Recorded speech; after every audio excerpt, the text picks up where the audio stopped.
In this video, I'm going to look at obtaining a white point on camera and also show the limitations of LED fixtures with regards to color mixing. As a reference, I've lit the chart with a 3200 Kelvin tungsten source. On the top right, we see the chroma response in the Vectorscope that it produces. We see the white point in the center with corresponding colors all around. On the bottom right, we see the CIE scope, and on the bottom left, we have the HS scope reading produced by the chroma signal. We've also stored that chroma signal as a reference in the white line in the HS scope. We can see from the color meter readings the spectral power distribution display on the top right shows a tungsten source encompasses a wide range of wavelengths, going from 360 nanometers all the way up to 760 nanometers in this case. In this example, I use an RGB LED fixture to replicate the tungsten response that we had in the PXW 180. But we've obtained a white point, but if we look at the chroma response and the amplitude that we've obtained in the different colors, we see it really doesn't match. So although we've matched a white point, we're not getting a duplication. And if we look at the top or the bottom left, we can see that the HS scope reference of the white line, we can see specifically which chroma values are too high in its amplitude to match what we are saying is tungsten. So we have a disparity between the two. What I'm showing here is a camera response to the separate RGB white LEDs in the fixture. On the top left, we see the camera's chroma response when lighting the chart just with the red LED. We see it doesn't align exactly to the red vector point in the camera. The blue, however, does, as does the green. And we see the white has a wider range of a spectral response on the camera. In this color meter reading, I'm showing on the left the spectral power distribution I obtain from the RGB mixing that we use to obtain our white point on camera. We can see it's very spiky. Nothing at all like the full range of the spectral power distribution we obtained from the tungsten source. On the right, we can see at the top the spectral power distribution obtained from the red, green, and white LED that we use to obtain a white point on camera. Once again, on the left, I'm showing the chroma response we obtained from the camera using a tungsten source. We can see on the top right, we have a white point, and we have a chroma response related to the chips on the chart itself, as displayed in the Vectorscope.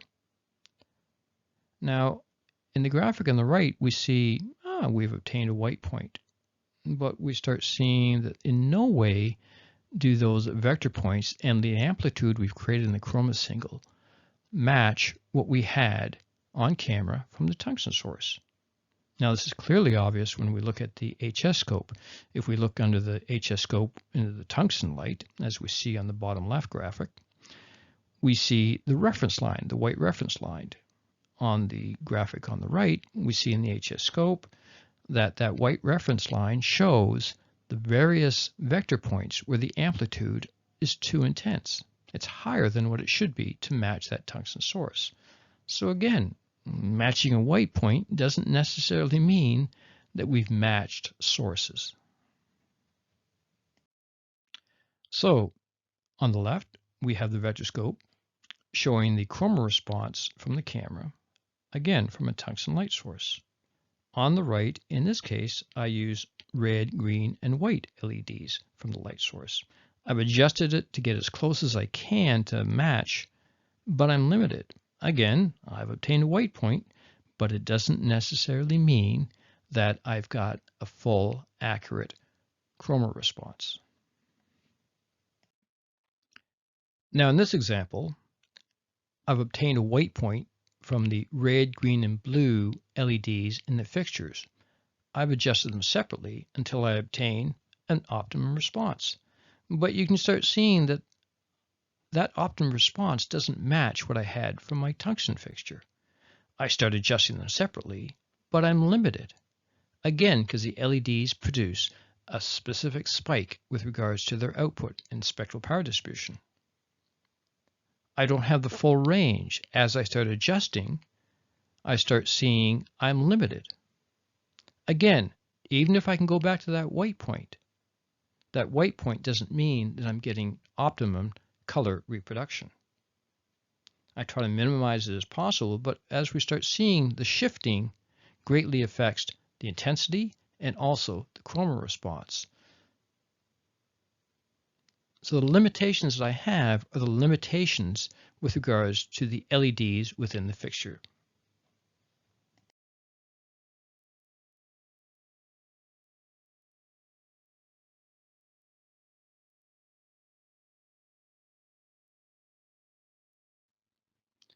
So the HS scope makes it very simple to be able to see the differences between the chroma response of a tungsten source on the left compared to, in this case, a red, green, and white LED mixture where we obtained a white point but not an accurate color reproduction to match our tungsten source due to the limitations of the spectral output of the LEDs.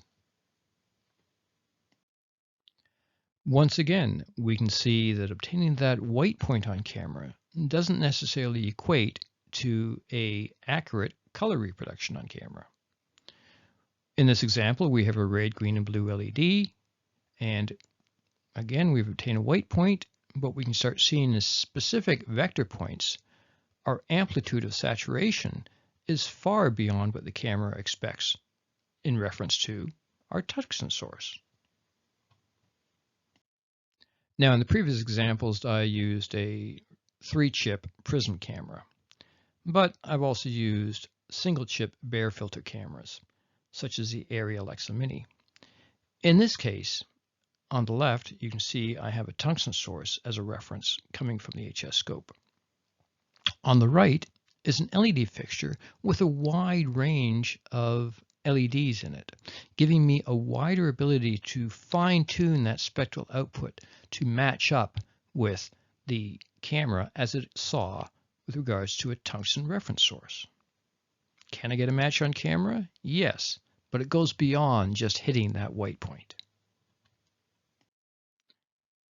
Now, what happens when we've actually matched in a tungsten response to a camera? In this case, we have a Sony Venice. So our LED is matching what we expect from a tungsten source. But what happens when we start dimming it? Are all LEDs responding exactly the same? To a point, and then we saw a bit of a chroma shift.